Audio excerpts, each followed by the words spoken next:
ជំរាបសួរបងប្អូនទាំងអស់គ្នាថ្ងៃនេះខ្ញុំសូមណែនាំខ្សែក្រវ៉ាត់រំញ័រម៉ាស្សាសម្រាប់បងប្អូនដែលមិនចង់ប្រើថ្នាំសម្រក់នាំឲ្យខូចសុខភាពសម្រក់បែបសុខភាព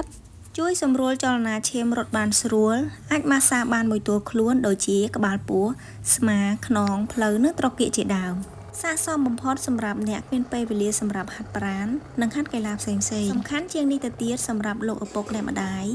ដែលគាត់មានវ័យជរាពិបាកខ្លាំងក្នុងការធ្វើលំហាត់ប្រាណខ្ញុំសូមណែនាំខ្សែក្រវ៉ាត់រំញ័រមួយនេះស័ក្តិសមបំផុតសម្រាប់ពួកគាត់ខ្សែក្រវ៉ាត់សម្រក់ខ្លាញ់ក្បាលពោះម៉ាស្សាខ្នងចង្កេះស្មា